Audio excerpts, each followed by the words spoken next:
Hello everybody, this is Vimesy here from the Mature Gaming Podcast, Bits and PCs. I thought I'd throw up a quick video about iRacing, so a few of you have asked about it. If you follow me on Twitter, or possibly might have mentioned it on the show, I can't remember. I've basically signed up to iRacing, which is a online, it's a sim racing game basically. It's a subscription service. It's not hugely expensive as far as a subscription service goes, although from the outset you might look at it and think it is. Depending on what you take out at the beginning, it can cost you, as little as $4 a month or something like that. For that, you're getting an incredibly good portal into the sim racing world. It's a service more than a game. It kind of has inbuilt leaderboards, inbuilt leagues. It will sort you out when you start off. You start off as a rookie. You work your way through gaining licenses, which puts you into different leagues, and they even have their own world championship and all this kind of stuff. Me at the moment, I haven't even had a race yet. This is this is a really hardcore sim. Not Assetto Corsa, I can throw a car around a track, even though it's pretty simmy. I can still throw a car around a track fairly easily. These cars, the one I'm racing on here is the Mazda MX-5, and all I've been doing so far has been putting in practice laps at Laguna Seca, and on this one in Lime Rock Park, and it's very, very simmy. It prides itself on having absolute accuracy in pretty much everything. So the tracks are all laser scanned, the cars are just proper physics models, tyre physics models, everything. I'm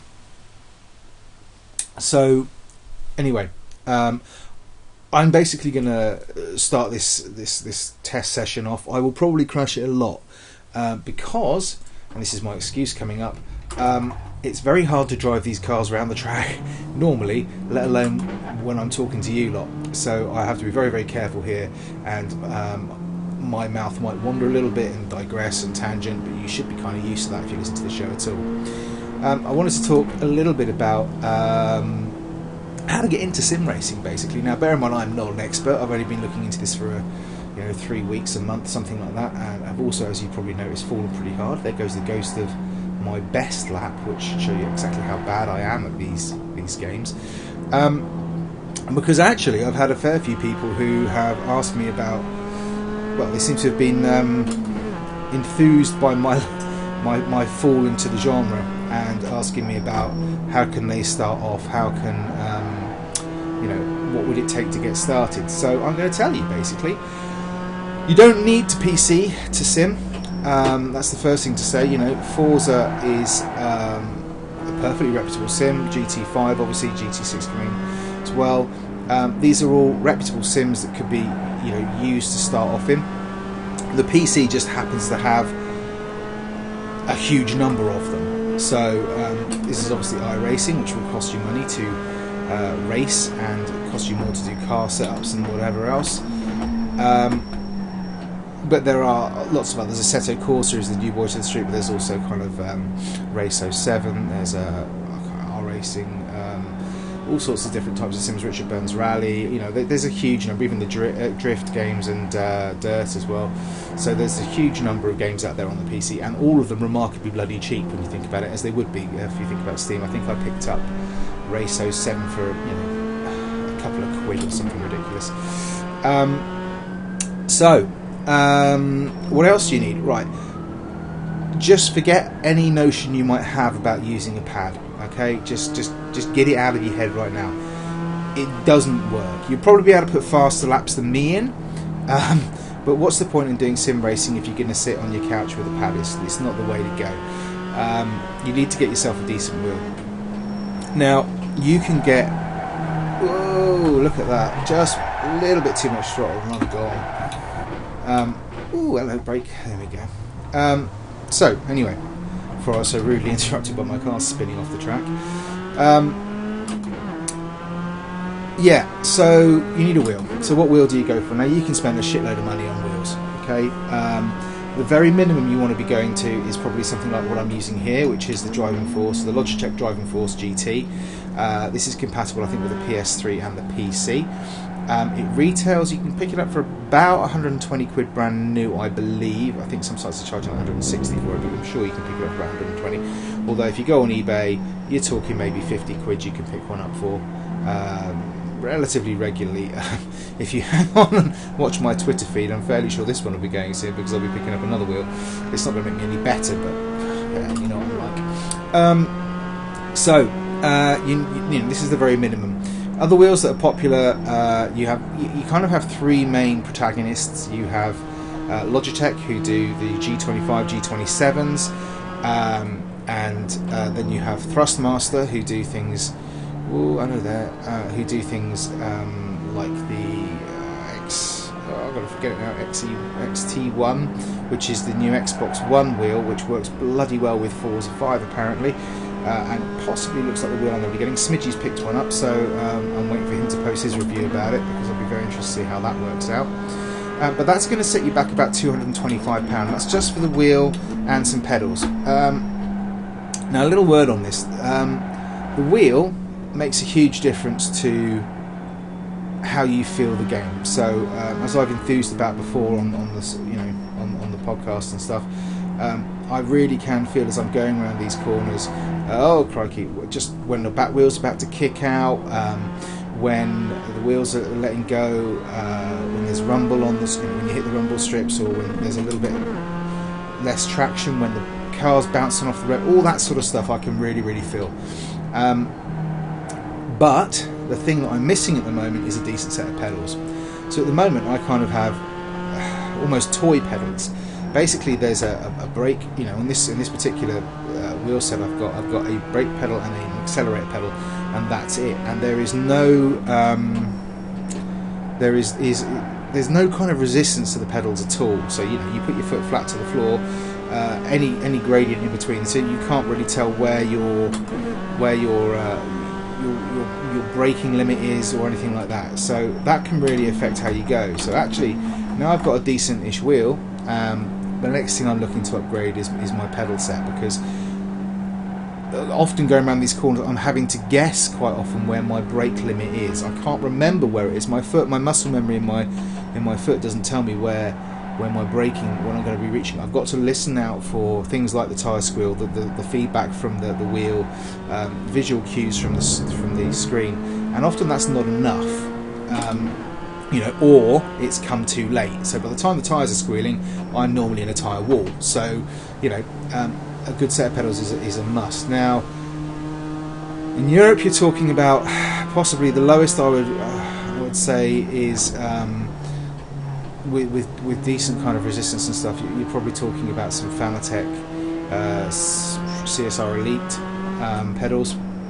Fanatec are also, I forgot to mention them earlier, but you kind of got Logitech, Thrustmaster and Fanatec as the three main protagonists of SimRacing that I found anyway. And Fanatec do some bloody gorgeous wheels actually as well. But you know, if you wanted to start out in this and you wanted to go cheap, for example, and you had absolutely nothing, a friend of mine's literally just done this. I would go for something very, very lowest I'd go for is a Logitech Driving Force GT, which you can get for about 50 quid. A pair of decent-ish pedals. Get one with a clutch if you can. You could probably pick it up off eBay for under 100 quid. But if not, there's some. I think the Logitech have just brought out some new ones. But yeah, if you can get Fanatec Club Sport, whoa, yeah, we're kicking. Why am I in fourth? Why am I in fifth? Sorry. Anyway, so you got a wheel, you got a pedal. If you've got absolutely nothing, pick up something like you could pick up something like a PS3 and play GT5 and be quite happy. You could do that at a desk, not a problem at all.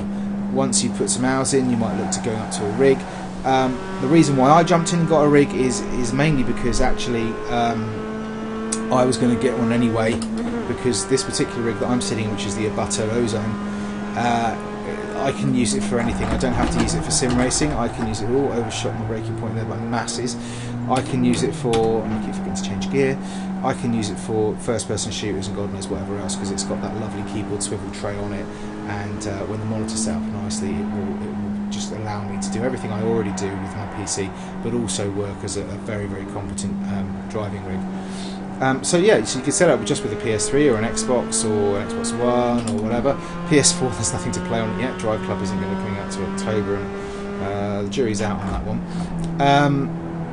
So you know, if you wanted to go PC, you're going to need a relatively decent PC to run it. You're going to be talking about getting something with probably an i5 processor, a graphics card with something like 2 gigs of onboard RAM would be preferable, if not essential, and at least 8 gig of RAM probably. The reason why I'm tentative about this is obviously it depends on what game you play. You could probably pick up Richard Burns Rally and play very decent sim games on that, and that's a game that's X number of years old. Or you know, you might want to pick up a Assetto Corsa, in which case you're going to need to have a relatively decent. I'm going to lose it. Oh no, just on it. Apologies. You know, and pick up a Assetto Corsa and have a very pretty experience. Or if you're playing iRacing, I believe those are the specs that they kind of he's lost it just a little bit too much throttle, and I'm gone. But once you do this, you know, once you get yourself set up, you're onto a winner. So it's quite easy to start out, but it could get very, very expensive. The guy I bought a wheel off, sort of when he was sort of, I was sending him my address and whatever for him to send it down to, he sent me an email back saying, yeah, just be careful, this could get expensive, and sent me a picture of you know, his new rig, which is like a triple screen, full rigged out, you know, very expensive wheel set, blah blah blah, and I'm like, yeah, won't happen to me, I won't play this in more than 20 minutes. And here I am. I think I've put something in the region of, considering I don't get a huge amount of time to game, I think I've put 15 hours in this week, just literally driving around in circles, not necessarily on this game, because you can see I'm not very good at it, but a set of course, Race 07 and now iRacing, split across those. I've put an awful lot of time into it, so you know, it can really, really hook you in. So all I can say is find a cheap wheel, pick up a Driving Force GT from eBay. It's 50 quid. Yeah, that's, you know, a fair amount of money, especially if it's something you're unsure about. But if you're interested in trying it and it looks like something you think you can get into, you know, it's 50 quid gamble that's well spent, because you could flog that wheel back on, you know, very, very easily on eBay for another 50 quid, so you won't lose anything. And then go and pick up, you know, a fairly cheap driving sim. You know, go pick up one of the dirt games, or an old grid game, or something like that if you wanted to, or Race 07, or there's even free ones out there, and just try them out and see what you think of the sim racing kind of sim racing genre. I'm pretty hooked at the moment. I'm really kind of hoping that this is going to be my epiphany. I've gone on often enough on the podcast about wanting to find that game that really hooks me in, and instead of a game, I'm kind of hoping I've found a genre. So you know, in a couple of weeks I'll probably ditched it all off actually, but you know what, while I'm going, I'm quite happy. As a little side note, just say, you know, it doesn't have to be expensive. Only earlier today, so it doesn't have to be expensive, a friend of mine actually picked up a full rig and a full you know, full play seat and a Fanatec wheel and Club Sport pedals for 300 quid off eBay. So that's her wheel, her pedal set and her rig for 300 quid, which is an absolute bloody bargain. So, you know, okay, that's not cheap, but she could probably break it down and sell all those parts for more than that, you know, tomorrow if she wanted to. So it's expensive, but if you're asking me if it's a game genre that you're going to get hooked into, then you know what, why the hell not? Go do it. And on that note, I'm going to probably crash, and I will catch you next time. Hope you enjoyed the vid.